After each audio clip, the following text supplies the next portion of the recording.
morning to everyone. Welcome back to our channel Aryan Genius Factory Academic and Tech Education. दोस्तों आज के इस video tutorial में हम लोग बात करने वाले हैं स्पोकन इंग्लिश के एक सीरीज के बारे में जो इंग्लिश बोलने के लिए आपको काफी हेल्प करने वाला है। आज के इस वीडियो में हम लोग स्टार्ट करेंगे स्पोकन इंग्लिश की एक पूरी की पूरी सीरीज जो पूरा का पूरा 60 दिन का कोर्स होगा। और अगर आप इस पूरे सीरीज को स्टेप बाय स्टेप फॉलो करते हैं तो डेफिनेटली ये आपको इंग्लिश बोलने में बहुत ज्यादा हेल्प करने वाला है, काफी हेल्पफुल होगा ये ट्यूटोरियल आपके लिए। तो बने रहिए हमारी इस वीडियो के साथ लास्ट तक। और अगर आप हमारे चैनल पे नए हैं तो प्लीज हमारे चैनल को लाइक करिए, शेयर करिए, सब्सक्राइब करिए, कमेंट करिए। हमारा भी हौसला बढ़ेगा और हम आपके लिए ऐसे ही इंफॉर्मेटिव वीडियो लेके आते रहेंगे। तो चलिए स्टार्ट करते हैं आज का वीडियो ट्यूटोरियल बिना टाइम वेस्ट किए। तो फ्रेंड्स, स्पोकन इंग्लिश सीखने की सीरीज में सबसे पहले हम लोग जान लेते हैं बेसिक्स क्या है इंग्लिश ग्रामर के, मीन्स क्या क्या चीज़ों की रिक्वायरमेंट है हमें इंग्लिश बोलने के लिए। तो स्क्रीन पे आप देख पा रहे हो, for learning English easily we must know the following main basic of English language. Firstly हम देख पा रहे हैं करेक्ट प्रोनाउंसिएशन। हम लोग क्या करते हैं, इंग्लिश बोलते हैं तो जो वर्ड्स होते हैं, सेंटेंस होते हैं, उसको करेक्टली प्रोनाउंस नहीं करते हैं, मीन्स उसका जो उच्चारण है ना वो हम लोग करेक्ट नहीं कर पाते हैं, इसलिए हम लोग क्या करते हैं इंग्लिश में लैग करने लगते हैं। दूसरी जो चीज़ है sentence structure of English language. English language के अंदर कितने टाइप के सेंटेंसेस होते हैं, किस लिए उसको यूज किया जाता है, वो सारी चीज़ें हम लोग नहीं जानते हैं। तीसरी जो चीज़ है वो है आपका वर्ड पावर, मीन्स वोकैब। जब तक आपके पास शब्द का सामर्थ्य नहीं होगा, शब्द नहीं होगा आपके पास, तो आप इंग्लिश में क्या बोलोगे। सो वो चीज़ के लिए हमें सबसे पहले फोकस करना है वर्ड पावर पे।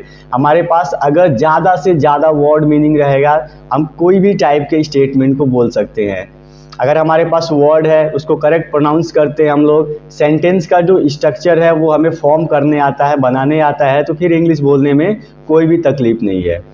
तो चलिए ये तीन चीज़ों को आप लोग माइंड में रखिएगा। सबसे पहली चीज़, आप जितने भी वर्ड्स होंगे उसको करेक्टली प्रोनाउंस करेंगे, सेंटेंस का स्ट्रक्चर अपने माइंड में रखेंगे और वर्ड पावर अधिक से अधिक गेन करने की कोशिश करेंगे।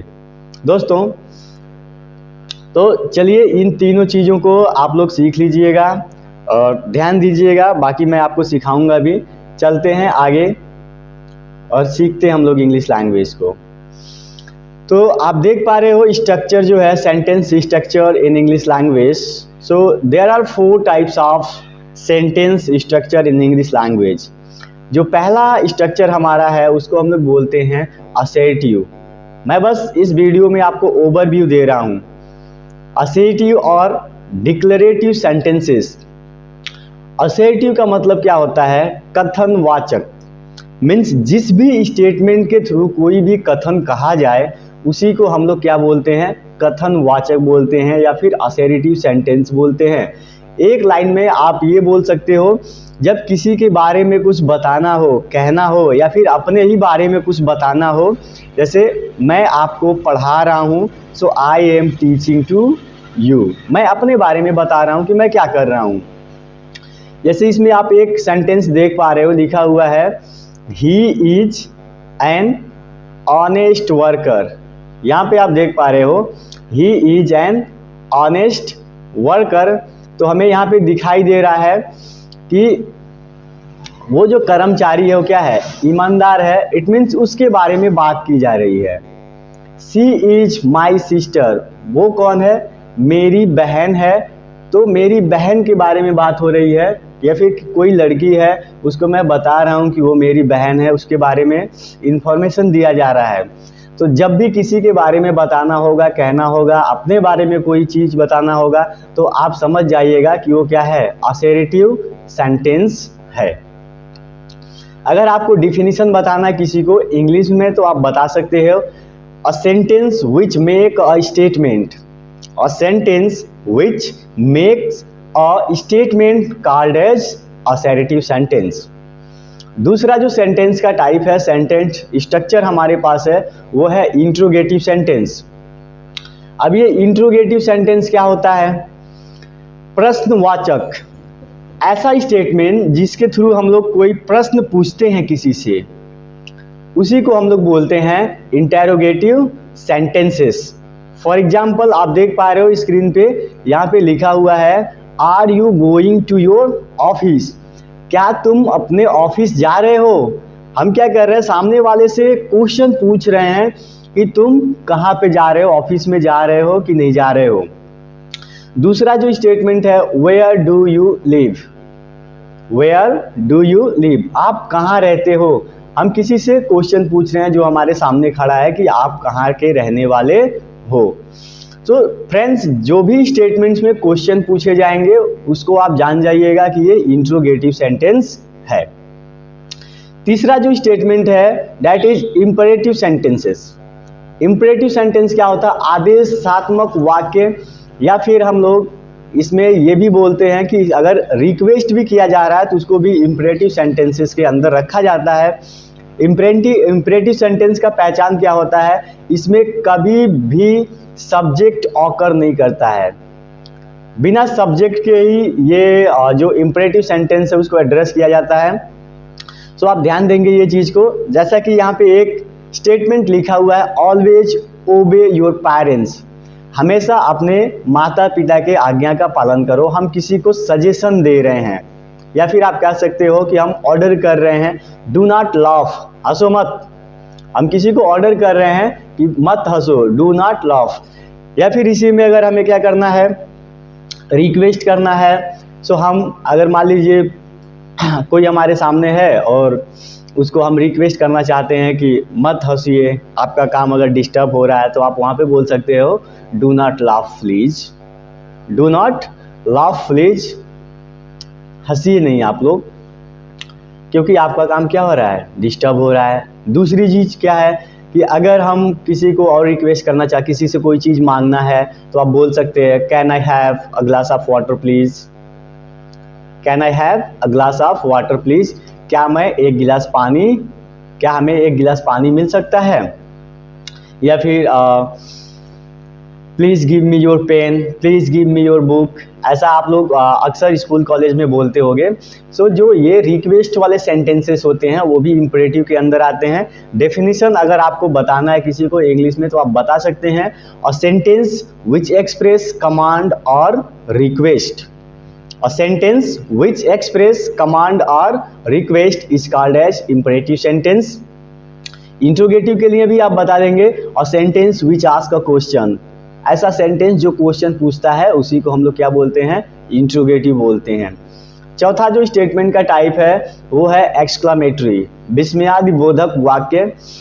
इसका काम क्या होता है, ये स्ट्रॉन्ग फीलिंग्स और इमोशंस को एक्सप्रेस करने का काम करता है। जैसे मान लीजिए आप बहुत ज़्यादा खुश हो रहे हैं तो आप कैसे उसको एक्सप्रेस करेंगे। यहाँ पे आप देख सकते हो एक सेंटेंस लिखा किया है, hurrah India on the match.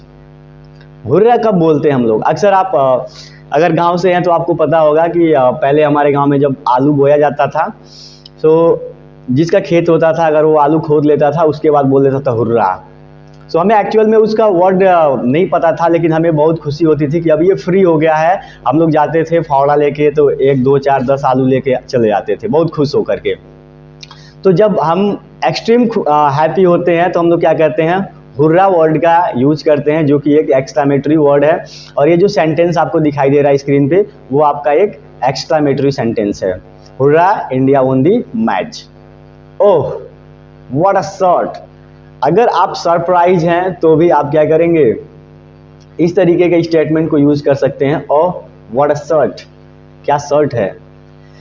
आपको पेन हो रहा है तो भी आप एक्सप्रेस कर सकते हो, जैसे वर्ड्स आता है ouch, it's hurting, ouch it's hurting. Ouch का यूज क्यों करते हैं हम लोग, पेन को एक्सप्रेस करने के लिए। और जो अगला सेंटेंस आपको बताया जा रहा है इट्स हर्टिंग, ये तकलीफ दे रहा है। ओके चलिए आगे चलते हैं हम लोग। तो ये 4 टाइप के सेंटेंसेस है, इसको आप चाहिए तो स्क्रीनशॉट ले लीजिए या फिर आप इसको मेमोराइज कर लीजिए। 4 तरीके के सेंटेंस है, असर्टिव है, इंट्रोगेटिव है, इंपरेटिव है, एक्सक्लेमेटरी है।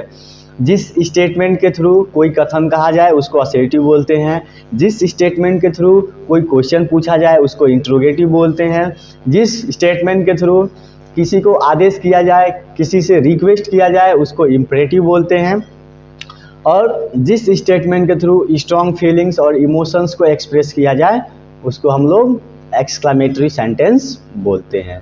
क्लियर? उम्मीद करते हैं आपको समझ में आया होगा। चलिए आगे बढ़ते हैं हम लोग। अब देखिए ये जो सेंटेंसेस हैं इसको आप बोलोगे कैसे फॉर्म करोगे। तो फॉर्म करने के लिए, इट मीन्स बनाने के लिए, पहले उसके पार्ट को समझ लेना बहुत ज़रूरी है कि सब्जेक्ट जो हमारा सेंटेंस है उसके पार्ट कितने हैं। तो फ्रेंड्स बेसिकली एक सेंटेंस के दो पार्ट होते हैं, एक होता है सब्जेक्ट और दूसरा होता है प्रेडिकेट। अब प्रेडिकेट का काम क्या होता है आप चलो देखते हैं यहाँ पे। A sentence has basically two part. एक सेंटेंस के पास दो पार्ट्स होते हैं। फर्स्ट पार्ट इज सब्जेक्ट, पहला जो हमारा पार्ट होता है वो सब्जेक्ट होता है, and other part which tells, जो हमें बताता है, दूसरा पार्ट हमें बताता है what the subject is doing, subject काम क्या कर रहा है, और what the subject is known as predicate. What the subject is या फिर सब्जेक्ट क्या है उसी को हम लोग प्रेडिकेट बोलते हैं। किसको बोलते हैं? सब्जेक्ट को नहीं बोलते हैं। जो हमें सब्जेक्ट के बारे में इंफॉर्मेशन दे रहा है उसको हम लोग क्या बोलते हैं? प्रेडिकेट बोलते हैं। अब प्रेडिकेट में दो चीजें होती हैं। Predicate includes verb and object. दो चीजों से मिलकर प्रेडिकेट आपका बना होता है। पहली जो चीज होती है उसको हम लोग बोलते हैं वर्ब, और दूसरी जो चीज होती है उसको बोलते हैं ऑब्जेक्ट। सो हमें बेसिकली तीन चीजें दिखाई दे रही हैं कि एक सेंटेंस में दो पार्ट होते हैं, सब्जेक्ट एंड प्रेडिकेट, और प्रेडिकेट के दो पार्ट होते हैं, वर्ब एंड ऑब्जेक्ट। चलिए एक एक को डिस्कस कर लेते हैं हम लोग। पहला जो हमें दिखाई दे रहा है यहाँ पे सब्जेक्ट है। अब सब्जेक्ट क्या होता है? अगर आपको इंग्लिश पढ़ने में प्रॉब्लम होता है तो आप हिंदी में भी सीख सकते हो, यहाँ पे इसलिए मैंने हिंदी लिख दिया already. The subject is the person और थिंग। सब्जेक्ट क्या होता है? या तो कोई आदमी हो सकता है या फिर कोई सामान हो सकता है, दैट परफॉर्म सम एक्शन, जो कोई काम को करता है, और is associated with the verb, या फिर वो वर्ब के साथ जुड़ा होता है। The subject of the sentence has a close relationship. Subject जो होता है वो सेंटेंस के साथ एक क्लोज रिलेशन रखता है to what is discussed in sentence. Sentence में क्या चीज को डिस्कस करना है, क्या चीज को बताना है। और subject can be noun, pronoun, noun clause और नाउन फ्रेज। जो हमारा सब्जेक्ट होता है वो नाउन भी हो सकता है, प्रोनाउन भी हो सकता है, नाउन क्लॉज भी हो सकता है, और नाउन फ्रेज भी हो सकता है। ये चीजें क्या होती हैं आगे हम लोग डिस्कस करेंगे जब हम पार्ट ऑफ स्पीच पढ़ेंगे तब। सो अभी के लिए आप इतना जानिए कि सब्जेक्ट या तो कोई पर्सन हो सकता है या फिर कोई थिंग हो सकता है जो कोई एक्शन को करता है या फिर किसी एक्शन से जुड़ा होता है। ऑब्जेक्ट क्या होता है? तो आप देख पा रहे हो यहाँ पे, an object is the person, an object is the person और thing of a sentence on which the action of verb occur. जो ऑब्जेक्ट होता है वो या तो कोई सामान हो सकता है या फिर कोई आदमी हो सकता है एक सेंटेंस के अंदर, जिस पे हमारा जो वर्ब होता है ना वो अप्लाई होता है। वर्ब अगर कहीं पे ऑपरेट हो रहा है, कहीं पे चल रहा है, तो वो ऑब्जेक्ट को ही अफेक्ट करता है, किसी दूसरे चीज को नहीं करता है। आगे देखिए, on which the verb has an affect, जिसके ऊपर क्या करता है हमारा वर्ब एक अफेक्ट डालता है। The verb usually precedes the object. जो हमारा वर्ब होता है वो क्या करता है, हमेशा ऑब्जेक्ट को ही प्रेसीड्स करता है, इट मीन्स उसको अफेक्ट करता है। क्लियर? जैसे मान लीजिए अगर हमने एक एग्जांपल यहाँ पे दिया, दो फ्रेंड्स हैं राम और श्याम। सो अगर मैं ये बोलता हूँ Ram is killed by Shyam, Ram Shyam के द्वारा मारा गया। या फिर हम देख पा रहे हैं इसमें दो हमारे पास दो लोग हैं, तो जैसे ही किल्ड वर्ब ऑपरेट हो रहा है, ठीक है, या फिर मैं ऐसा बोल सकता हूँ Ram killed to the Shyam. Ram ने श्याम को मार दिया, तो राम क्या है, सब्जेक्ट है हमारे पास। और जैसे ही ये जो किलिंग वाला ऑपरेशन है, वर्ब है, ये अप्लाई हुआ तो श्याम भी जिंदा था, बट जैसे ये वर्ब चला तो श्याम क्या हो गया, अफेक्टेड हो गया, वो डेड हो गया। आगे चलिए देखते हैं वर्ब क्या होता है। So a verb is a word. Verb क्या होता है, एक वर्ड होता है दैट डिस्क्राइब, जो डिस्क्राइब करता है, बताता है व्हाट द सब्जेक्ट मीन्स, जो हमारा सब्जेक्ट है, कोई पर्सन है, ऑब्जेक्ट या फिर एनिमल है, वो क्या कर रहा है, वो चीज के बारे में बताता है क्या, आपका वर्ब। जैसे मैंने बोला राम किल टू द श्याम, तो श्याम क्या है, राम क्या है, सब्जेक्ट है, श्याम क्या है, ऑब्जेक्ट है। और इसमें जो वर्ब हम लोग यूज कर रहे हैं किल्ड, वो बता रहा है कि राम क्या कर रहा है, तो राम क्या कर रहा है, श्याम को मार रहा है ना। सो वही चीज यहाँ पे लिखा है, verb is a word that describe what the subject is doing. Subject क्या कर रहा है वो कौन डिस्क्राइब करेगा, आपका वर्ब। इसमें एक एग्जांपल है like Kapil is eating banana. Kapil is eating banana, और इसमें जो ईटिंग वर्ड है, eating is the action that tells what Kapil is doing. एक एक्शन है, कार्य है, जो बता रहा कि कपिल क्या कर रहा है।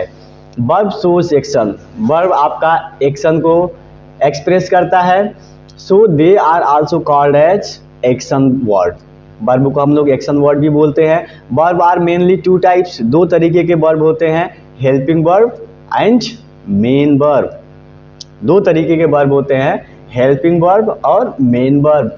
हेल्पिंग वर्ब जो हमारा होता है वो टाइम को इंडिकेट करता है सेंटेंस को बनाने के लिए, कि कौन से टाइम में आपको स्टेटमेंट को बोलना है और कौन से टाइम में आप स्टेटमेंट को बोल रहे हो।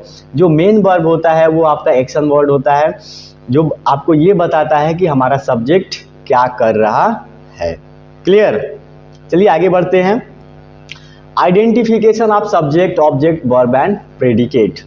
सो आपको सबसे पहले यहाँ पे एक स्टेटमेंट दिखाई दे रहा है, the king gave the brave boy 10 gold coin. राजा ने क्या किया, बहादुर लड़के को 10 सोने के सिक्के दिए। अब इसमें जो द किंग है ये क्या है, आपका सब्जेक्ट है। द किंग क्या है, सब्जेक्ट। जो गेव वर्ड आपको दिखाई दे रहा है, गिव, गेव, गिवन, आप जानते हो जो रेगुलर वर्ब्स होते हैं, इरेगुलर वर्ब्स होते हैं, उसके बारे में, इसी को हम लोग मेन वर्ब बोलते हैं। तो जो गेव है आपका वो क्या है, यहाँ पे देख सकते हैं आप, ये आपका वर्ब है। और जो ऑब्जेक्ट है वो क्या है, आपका ब्रेव बॉय है। ब्रेव बॉय है, या फिर आप इसको बोल सकते हो गोल्ड कॉइन, या फिर इसको आप कॉम्प्लीमेंट भी बोल सकते हो। क्लियर। दूसरा सेंटेंस आप देखिए, students are playing football in the garden. बच्चे क्या कर रहे हैं, या फिर विद्यार्थी क्या कर रहे हैं, गार्डन में फुटबॉल खेल रहे हैं, बागीचे में फुटबॉल खेल रहे हैं। तो इसमें जो आपका ये स्टूडेंट वर्ड है, स्टूडेंट्स वर्ड आपका क्या है, सब्जेक्ट है। जो प्ले है, वर्ब का ये फोर्थ फॉर्म है, प्लेइंग बना हुआ है, प्ले से ही। तो ये जो प्लेइंग वर्ड है वो क्या आपका वर्ब है। और ये जो आपका फुटबॉल है, फुटबॉल क्या कर रहे हैं, वो फुटबॉल खेल रहे हैं ना। तो football in the garden, football और गार्डन क्या है, आपका ऑब्जेक्ट है। क्लियर। अगला सेंटेंस आप देख लीजिए, she played the lead role in the drama. वह क्या कर रही है, ड्रामा में वो लीड रोल में काम कर रही है, फिर लीड रोल को प्ले कर रही है। सी, या फिर किया, उसने प्लेड लिखा हुआ है। तो इसमें जो सी है किसी लड़की के लिए यूज हो रहा है, बेसिकली एक प्रोनाउन है, पर्सनल प्रोनाउन बोलते हैं इसको।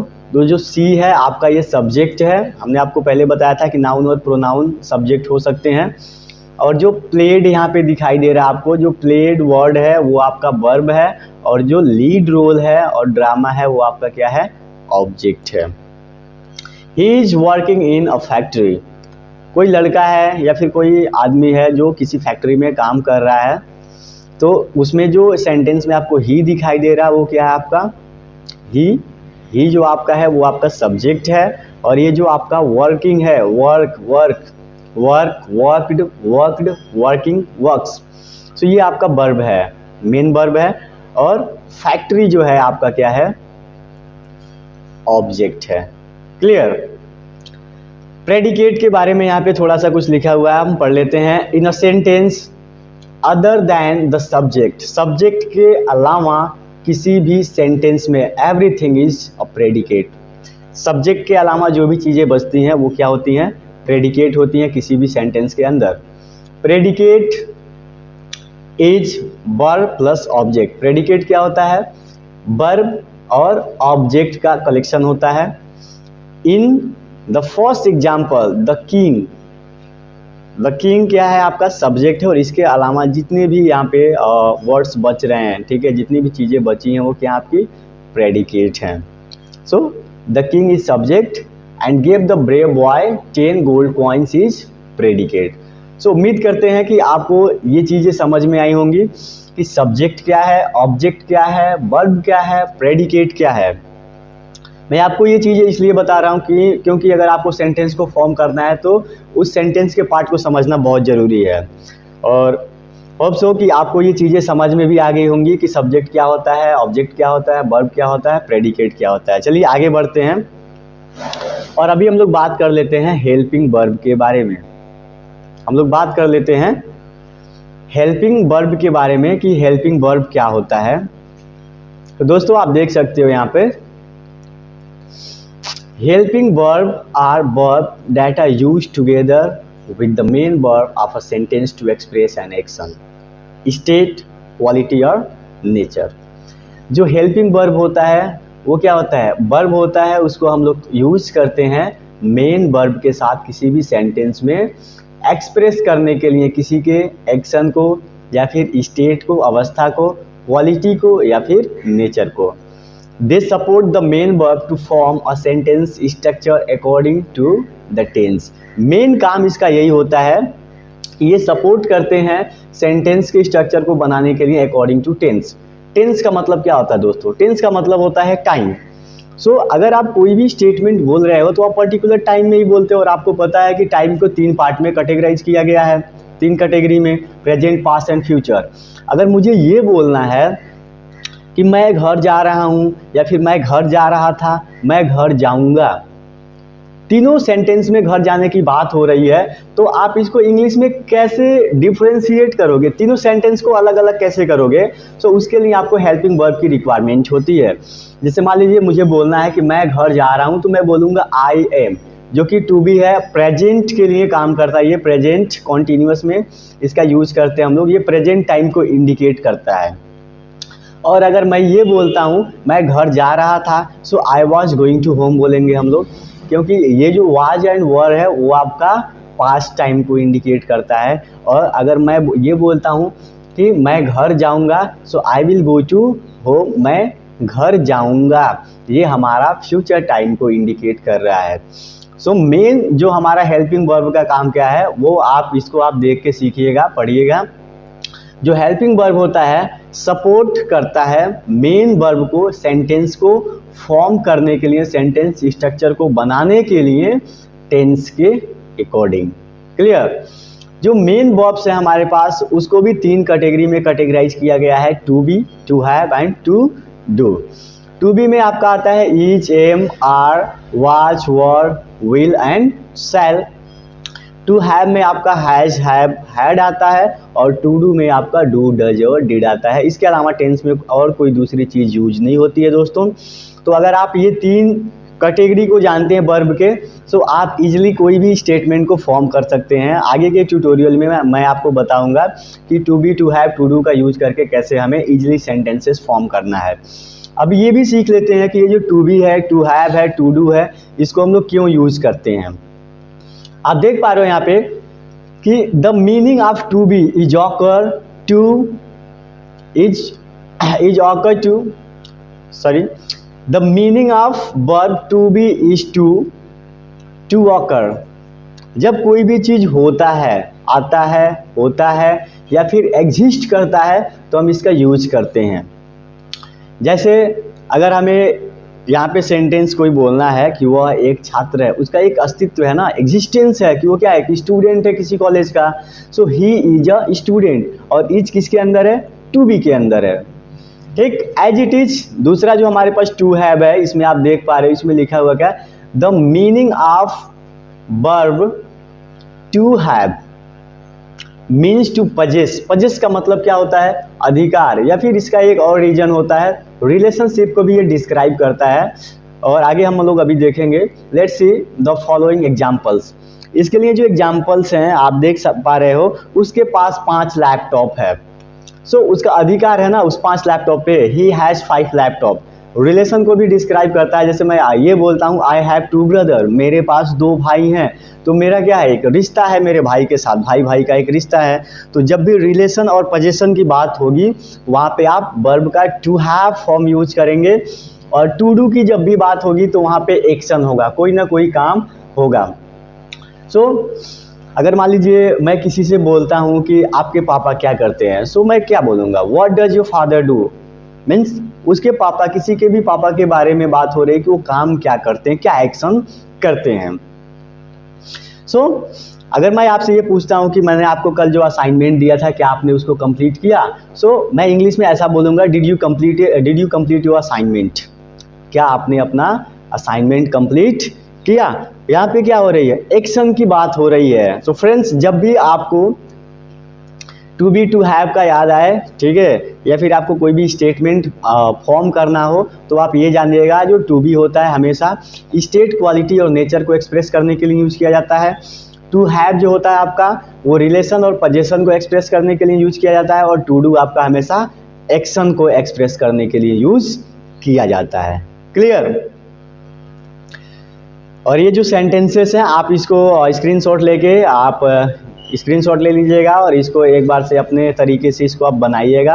आपको कहाँ तक समझ में आता है, नहीं आता है, कोई भी प्रॉब्लम होती है तो कमेंट बॉक्स में कमेंट करके हमें बताइए कि हमें यहाँ पे प्रॉब्लम हो रही है। डेफिनेटली हम लोग आपको हेल्प करेंगे। चलिए आगे आते हैं। अब देखते हैं फॉर्म ऑफ वर्ब। सो यहाँ पे हम देख पा रहे हैं वर्ब हैज 3 फॉर्म्स। 3 फॉर्म्स हमने यहाँ पे मेंशन किया है। मोस्ट ऑफ बुक्स में 3 फॉर्म्स ही मेंशन होते हैं, लेकिन बेसिकली वर्ब के 5 फॉर्म्स होते हैं। ठीक है, first form, second form, third form, fourth form जिसको हम लोग बोलते हैं वो आईएनजी फॉर्म होता है, और जो 5th फॉर्म हमारा होता है वो एस एंड ईएस फॉर्म होता है। सो बेसिकली अभी हम 3 की बात कर रहे हैं। पहला हमारा बेस फॉर्म होता है, ठीक है, जिसको फर्स्ट फॉर्म बोलते हैं। जो पास्ट फॉर्म होता है, पास्ट सिंपल जो होता है उसको हम लोग सेकेंड फॉर्म बोलते हैं, पास्ट इंडिफिनिट में यूज करते हैं इसको। और जो पार्टिसिपल होता है उसको हम लोग थर्ड फॉर्म बोलते हैं, जिसको हम लोग परफेक्ट में यूज करते हैं। क्लियर? ये बेसिक फंडामेंटल्स हैं दोस्तों, बिना इसके आप इंग्लिश नहीं बोल सकते हो जब तक आपको इसके बारे में आइडिया नहीं होगा। यहाँ पे आपको एक एग्जांपल दिखाई दे रहा है, गिव, गिव, गिवन। सो जो गिव वर्ड है वो क्या है? आपका बेस फॉर्म है वर्ब का। So give is the give क्या है आपका? ये गिव आपका बेस फॉर्म है, और जो गिव है आपका क्या है? पास्ट सिंपल फॉर्म है। पास्ट इंडिफिनिट में इसको यूज करते हैं। जैसे ही गेव मी मनी, उसने मुझे पैसा दिया, बीते वाले समय में दिया, आज नहीं दिया, तुरंत नहीं दिया, जो पैसा वो दिया वो टाइम बीत चुका है। ठीक है?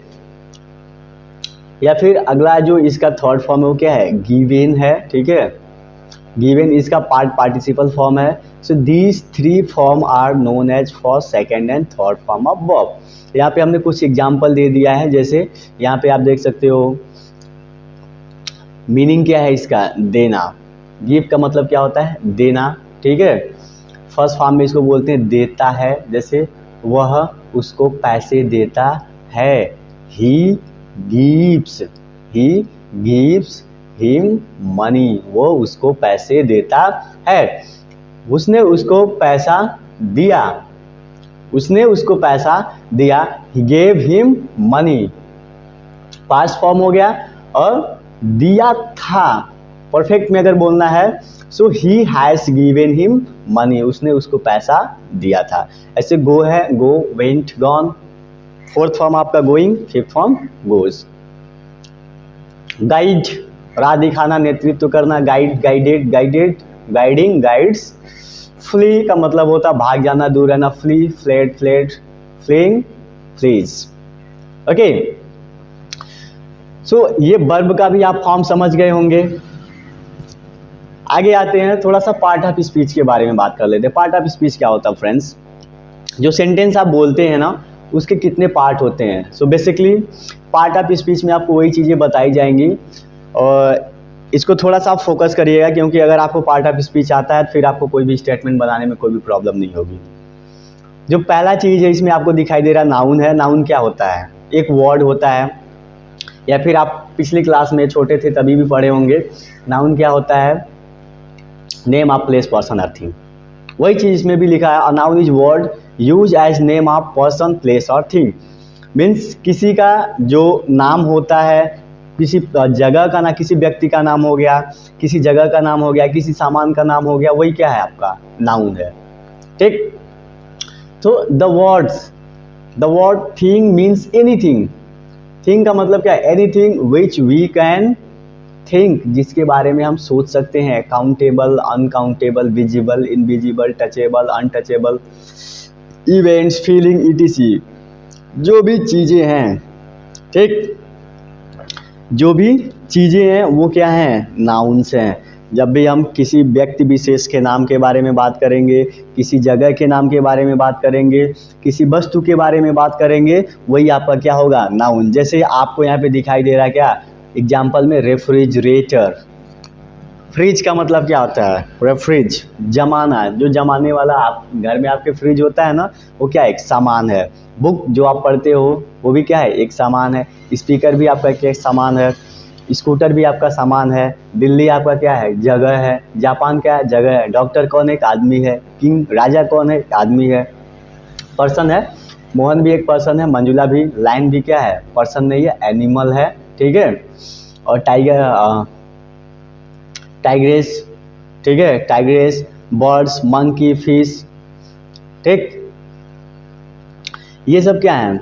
नाउन्स हैं। क्लियर? सो जब हम किसी व्यक्ति के बारे में बात करेंगे, किसी जगह के बारे में बात करेंगे, किसी चीज़ के बारे में बात करेंगे, वो क्या होगा? आपका नाउन होगा। दूसरा जो चीज़ है प्रोनाउन। प्रोनाउन क्या होता है? The word use in place of noun is a pronoun. या फिर आप बोल सकते हो the word use instead of noun is called as pronoun. Pronoun means word for the noun. Means noun को रिप्लेस करने के लिए, नाउन को रिप्लेस करने के, जो नाउन का सेंटेंस में रिपीटेशन है वो बार बार ना हो, सो उस वर्ड को रिप्लेस करने के लिए, रिपीट ना करने के लिए जो वर्ड यूज किया जाता है नाउन को रिप्लेस करने के लिए, उसी को हम लोग बोलते हैं क्या? प्रोनाउन। जैसे यहाँ पे आप देख सकते हो यू है, he, she, it, we, they, mine, your, his, hers, ours, theirs, himself, yourself, ourselves, themselves, itself, this, that, this, those, who, somebody. ये सब जो वर्ड्स आपको दिखाई दे रहे हैं ये क्या हैं? प्रोनाउन के एग्जाम्पल हैं। जैसे कि मैं आपको अगर एक सेंटेंस बताऊं कि my name is Aryan Prajapati, my name is Aryan Prajapati and I run my YouTube channel Aryan Genius Factory. So अभी मैंने आपको क्या बताया कि my name is Aryan Prajapati, मैंने आपको अपना नाम बताया। ठीक है। और या फिर मैं आपको एक दूसरा एग्जांपल बताऊं कि Sohan is a boy. Sohan is a boy. Sohan क्या है? एक लड़का है। And he is going to Delhi. वो कहाँ जा रहा है? दिल्ली जा रहा है। तो सोहन किसी का नाम है ना। सोहन क्या है? इसमें नाउन है। सोहन क्या है? नाउन है। सिंपलेस्ट एग्जांपल इसलिए मैं आपको बता रहा हूँ ये। सोहन एक नाउन है और सोहन के जगह पे दूसरे वाले स्टेटमेंट में यूज़ किया जा रहा है क्या? He is going to Delhi.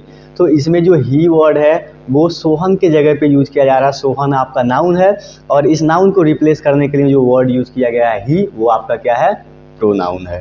उम्मीद करते हैं आपको नाउन और प्रोनाउन में डिफरेंस समझ में आया होगा। यहाँ पे आप देख सकते हो कुछ एग्जाम्पल्स दिए गए हैं। Pokhara is a tourist city. It is known as the princess of mountain also। Pokhara Nepal में आता है, वो एक जगह है जो टूरिस्ट प्लेस है और इसको हम लोग पहाड़ों की रानी भी बोलते हैं। सो अभी आप देख पा रहे हो यहाँ पे जो पोखरा सिटी है वो क्या है? पोखरा और सिटी वो क्या आपका नाउन है और इसमें जो इट वर्ड यूज किया गया है वो क्या आपका प्रोनाउन है।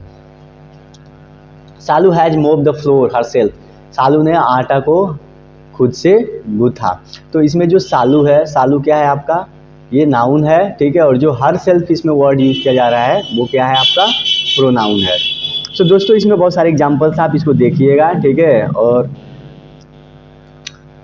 इसको आप लोग देखते रहिएगा। ये जो आपका यहाँ पे देख पा रहे हो जितने भी ये चीज़ें आपको यहाँ पे दिखाई दे रही हैं, जितने भी एग्जाम्पल्स हैं, इसको आप पढ़िएगा और पढ़ने के साथ साथ आप इसको डिफ्रेंशिएट करिएगा कि नाउन और प्रोनाउन क्या होते हैं। कोई दिक्कत होता है तो आप कमेंट बॉक्स में कमेंट करके हमसे पूछ सकते हैं। अगली जो चीज़ है वो क्या है? एडजेक्टिव है। एडजेक्टिव, एडजेक्टिव क्या होता है? The word that add something, the word that add something to the meaning of noun और प्रोनाउन इज एन एडजेक्टिव। जो क्या करता है? ऐड करता है, या फिर आप एक लाइन में बोल सकते हो जो नाउन और प्रोनाउन की विशेषता बताता है। एडजेक्टिव डिस्क्राइब, ये क्या बताता है? Adjective describe the attribute of a noun और प्रोनाउन। एट्रीब्यूट क्या होता है? ठीक है, उसके कलर, क्वांटिटी, फीचर, जो भी चीज़ें रहते हैं, साइज, क्वालिटी, स्टेट, ये सारी चीज़ें आपका सारी चीज़ों को मिला के एट्रीब्यूट कहा जाता है। और एट्रीब्यूट जो नाउन और प्रोनाउन के होते हैं उसमें क्या क्या चीज़ें आती है आप देख सकते हो। Describe quality, state, size, colour, quantity, characteristic, action, etc of a noun और प्रोनाउन। सो एडजेक्टिव हमेशा क्या बताता है? विशेषता बताता है नाउन और प्रोनाउन का। जैसे यहाँ पे क्या है? एक्सीलेंट आइडिया, जो यहाँ पे अभी लिखा हुआ क्या? आइडिया, ठीक है, इसके आगे एक वर्ड यूज किया गया क्या? एक्सीलेंट। जो एक्सीलेंट वर्ड है वो क्या है? इस आइडिया के बारे में बता रहा है कि ये जो विचार है वो क्या है? बहुत ही बेहतरीन है, ठीक है। कोई एक लड़की है, आप ये बोल सकते हो this is a girl, this is a girl, यह एक लड़की है। लेकिन यहाँ पे एक वर्ड यूज किया क्या? गॉर्जियस।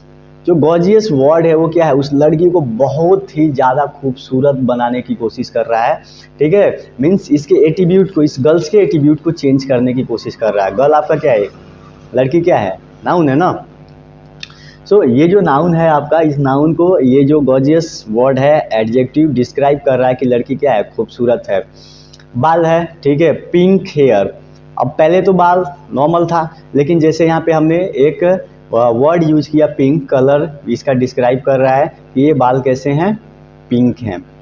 रेड रोज, पहले हमारे पास गुलाब था, ठीक है, और अभी हम बता रहे हैं कि ये गुलाब कैसा है? लाल है।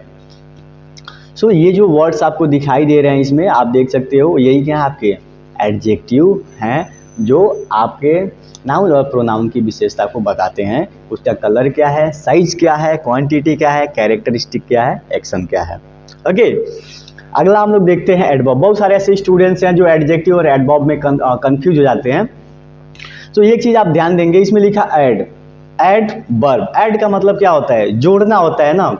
सो जब भी एडवर्ब की बात होगी तो वो वर्ब को मॉडिफाई करने का काम करेगा। यहाँ पे आप देख सकते हो an adverb is a word that modify a verb. Adverb क्या होता है? आपका एक वर्ड होता है जो वर्ब को मॉडिफाई करने का काम करता है, या फिर वर्ब में कोई भी चीज ऐड करने का काम करता है। एडवर्ब, वर्ब में जोड़ो। एडवर्ब का काम क्या होता है? वर्ब को मॉडिफाई करना। सो यहाँ पे आप देख सकते हो एडजेक्टिव, ये क्या करता है? वर्ब को भी मॉडिफाई करता है, एडजेक्टिव को भी मॉडिफाई करता है, और एडवर्ब को भी मॉडिफाई करने का काम करता है। A preposition and some time and entire sentence, preposition को भी मॉडिफाई करता है और कभी कभी पूरे पूरे सेंटेंस को भी मॉडिफाई कर देता है, ठीक है। अगला जो हमें पढ़ना है वो क्या है हमारा, या फिर मुझे एक एग्जांपल मैं इसका बता देता हूँ आपको। जैसे कोई लड़का है वो कार चला रहा है, लड़का क्या कर रहा है? कार चला रहा है। तो हम क्या बोलेंगे? तो boy is driving, boy is driving. जो इसमें ड्राइविंग वर्ड है वो क्या आपका? वर्ब है ना, और इस वर्ब को मॉडिफाई कर रहे the boy is driving fast. अब इसमें जो वर्ड है ना आपका फास्ट, पहले तो लड़का चला रहा था और अभी कैसा चला रहा है? वो फास्ट चलाने लगा ना। तो ये जो हमारा वर्ब है ना वो मॉडिफाई, चलाने से लेके फास्ट चलाने तक हो गया। सो ये जो आपका वर्ड है इसमें फास्ट, वही क्या है? आपका एडवर्ब है। वही क्या है दोस्तों? एडवर्ब है। अगला हम लोग देखते हैं प्रीपोजिशन। प्रीपोजिशन क्या होता है? A preposition is a word preposition क्या होता है? एक वर्ड होता है और ग्रुप ऑफ वर्ड या फिर ग्रुप ऑफ वर्ड होता है that usually precede a noun or pronoun to express relation between noun or pronoun or other part of a sentence. noun और pronoun के बीच में रिलेशन को बताने का काम करता है आपका प्रीपोजिशन। नाउन और प्रोनाउन के रिलेशन को बताने का काम करता है आपका क्या? प्रीपोजिशन। अब प्रीपोजिशन के लिए जो वर्ड यूज किए जाते हैं वो क्या है? जैसे इन है, on, at, to, into, with, under, above, upon, by, of, about, it. जब आगे हम लोग सेंटेंसेस बनाएंगे तो हम लोग सीखेंगे कि इसको कैसे यूज करना है। आगे हम लोग देखते हैं कंजक्शन। अब ये कंजक्शन क्या होता है? अब कंजक्ट का मतलब क्या होता है? जोड़ना होता है। सीख लेते हैं हम लोग। A conjunction is a word which join two words. Conjunction एक वर्ड होता है जो टू वर्ड या फिर सेंटेंस को, क्लास को जोड़ने का काम करता है।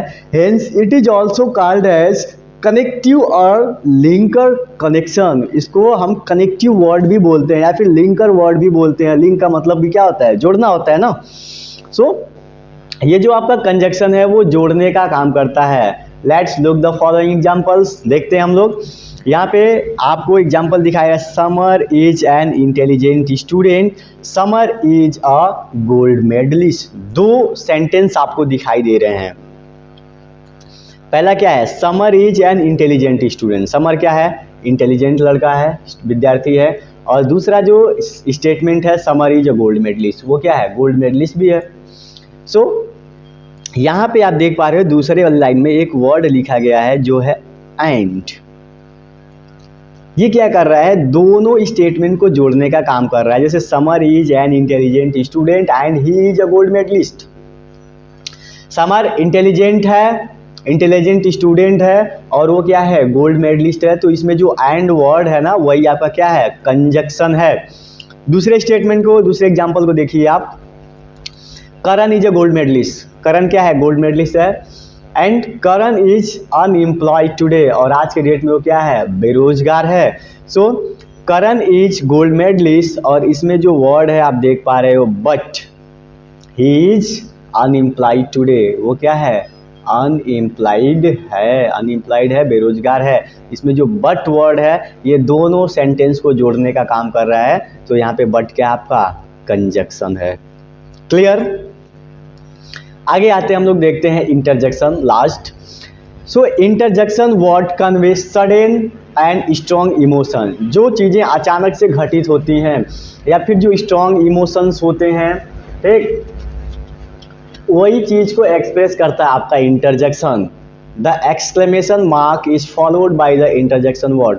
जो हमारा ये एक्सक्लेमेशन मार्क है ना, एक्सक्लेमेशन मार्क्स जो हमारे पास होता है उसी को हम लोग क्या बोलते हैं? वो प्रीसीड करता है हमेशा एक्सक्लेमेटिव वर्ड को या फिर आप कह सकते हो इंटरजेक्शन वर्ड्स को। जैसे यहाँ पे आप देख पा रहे हो ये जो आपका साइन है यही क्या है? एक्सक्लेमेटरी साइन है, ठीक है, या फिर एक्सक्लेमेशन मार्क बोलते हैं इसको। आगे चलिए हम लोग देखते हैं ordinary word can also be use as interjection. जो सामान्य शब्द हैं उनको भी एज अ इंटरजेक्शन हम यूज कर सकते हैं। फॉर एग्जाम्पल के लिए आप देख सकते हो एक्सप्रेसिंग फीलिंग और emotion by putting exclamation sign, ठीक है। कभी भी आपको फीलिंग्स को, इमोशन को अगर एक्सप्रेस करना है तो एक्सक्लेमेशन साइन को रख करके आप जो ऑर्डिनरी वर्ड्स हैं उनको भी एक्सक्लेमेटरी वर्ड बना सकते हो। जैसे नो है, ठीक है, no. Don't touch the iron, it's hot. नहीं, इस्त्री को मत छुओ। इस्त्री का मतलब प्रेस, जिससे आप लोग कपड़े इस्त्री करते हो। इट्स हॉट, आप किसी को बता रहे हो कि क्या है, एक सडन अचानक से घटित होने वाली घटना है। आपका जो इस्त्री है वो क्या है? हॉट है, गर्म है, रखा हुआ है, और कोई जाके उसको टच करता है तो आप तुरंत बोलते हो क्या? No, don't touch the iron, it's hot. इस्त्री को मत छुओ, ये क्या है? गर्म है। हेल्प आई एम सिंकिंग, अचानक से, जैसे मान लो आप पानी में तैर रहे हो, अचानक से आप डूबने लगे, तो यहाँ पे जो हेल्प वर्ड है उसको भी आप यूज कर सकते हो एज अ एक्सक्लामेशन, या फिर आप बोल सकते हो interjection word, help I am sinking, बचाओ मैं डूब रहा हूँ।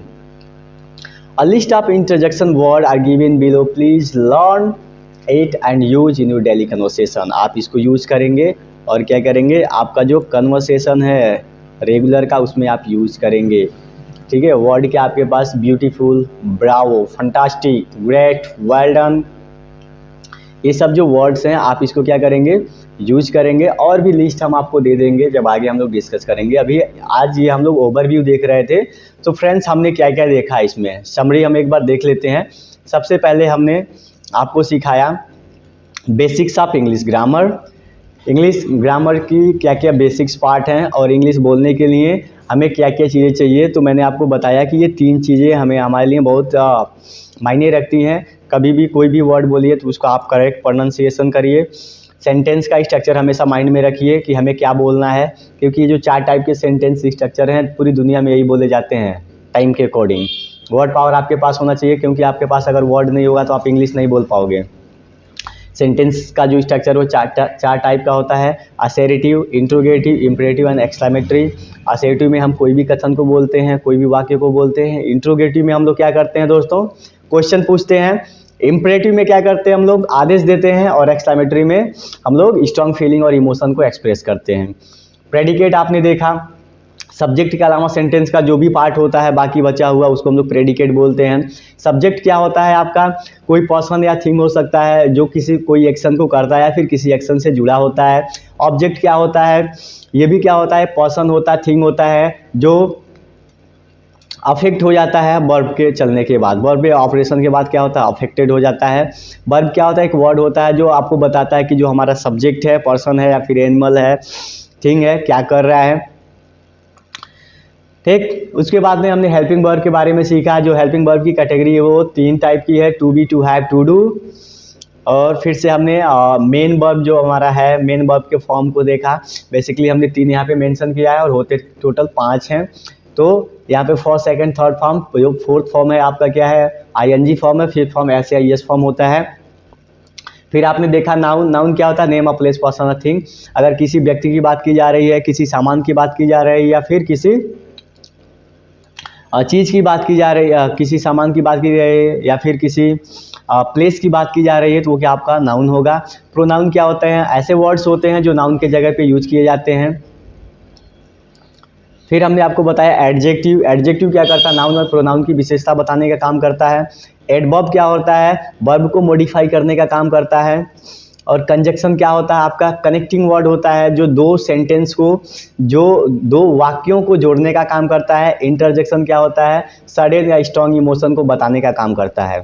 तो ये कुछ बेसिक फंडामेंटल्स है इंग्लिश स्पीकिंग के लिए, या फिर आप इसको आप अपने सब्जेक्ट में भी यूज कर सकते हो। बहुत ज़्यादा इंपॉर्टेंट है अगर आप इंग्लिश सीखना चाहते हो तो। सो उम्मीद करते हैं दोस्तों आपको वीडियो पसंद आया होगा। अगर वीडियो पसंद आया तो प्लीज़ लाइक करिए, कमेंट करिए, शेयर करिए, सब्सक्राइब कर दिए। और मिलते हैं हम लोग नेक्स्ट सेशन में नेक्स्ट वीडियो के साथ। So wind up for today, have a very good day.